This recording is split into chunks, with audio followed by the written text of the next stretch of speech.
Hey everybody, thanks for tuning in. I just wanted to give a quick review on Summerslam 2023. I wanted to talk about the four main matches that I actually cared about. First, let's talk about Finn Balor versus Seth Rollins. I thought the match was good. I found it entertaining and I called it.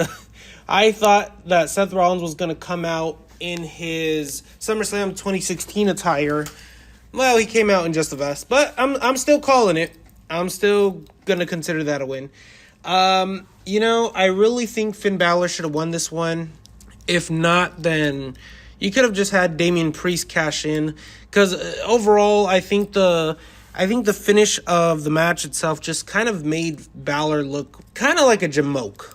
I'll be honest with you. He looked like a jamoke at the end of this bout. But I do have faith he'll eventually win the World Heavyweight title at some point in his life.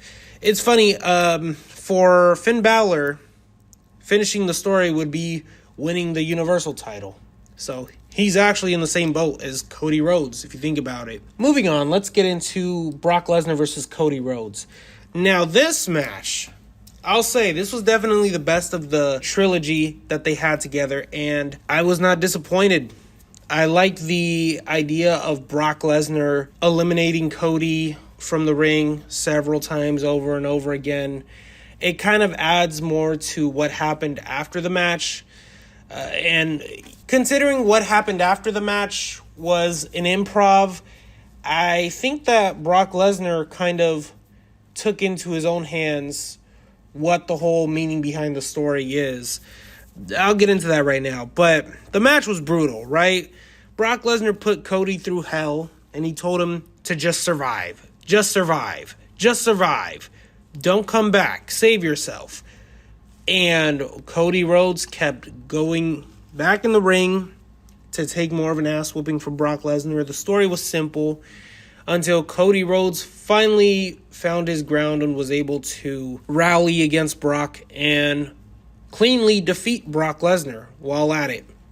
After the match, you see Brock Lesnar fist bumping Cody and then raising his hand in acknowledgement. If what happened was believed to be true and that it was unscripted, then I think what happened is, either Brock or Cody both saw how frustrated the fans were at the fact that there was never any explanation given as to why Brock attacked Cody. I believe they both came up with this spot, and I think that what we're supposed to interpret off of this is that Brock this entire time was just testing Cody Rhodes' durability and his toughness if he were to face off against Roman, and he wanted Cody to earn his respect. That's what I'm gathering from this whole thing. And the thing is, you can look at the match in hindsight, how it was played out, and you can kind of tell that, okay, this is where they were heading.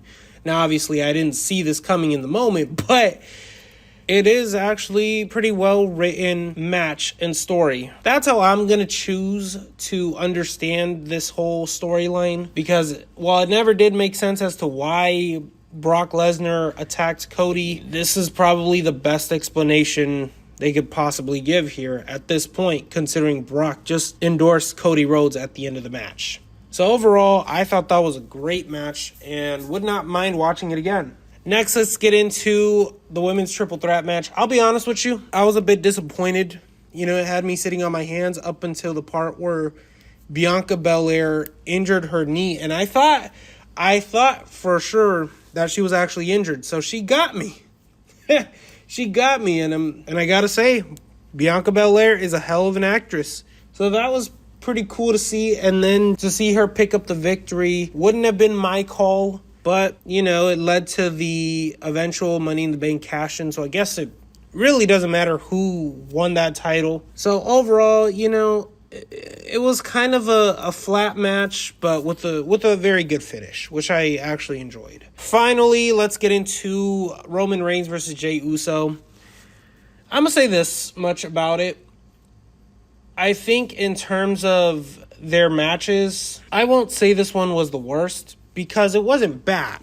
But I will say it was probably the weakest of the three. I think the first two matches that they had the one being at Hell in a Cell and then the one being in a singles match. Those were both extremely well done, and it really cemented Roman as a heel. This one wasn't bad, but I was watching this match back, and there really wasn't a point where I thought, okay, Jey Uso might actually have a chance at winning here.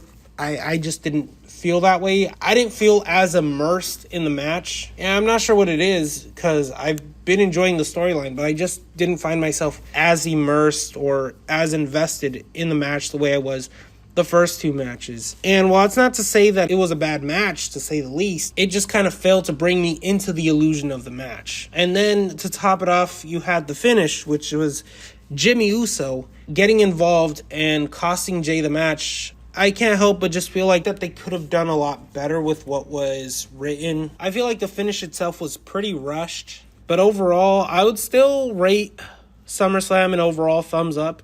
I still had fun watching the show. I just think that, the finish of the main event could have been better, in my opinion. That's going to conclude this video. Everybody, if you enjoyed the video, like, subscribe. If you want to support my channel, you may absolutely do so by purchasing an action figure on my toy store on Mercari. I have well over 60 listings, so there's something for everybody. Thank you, and subscribe.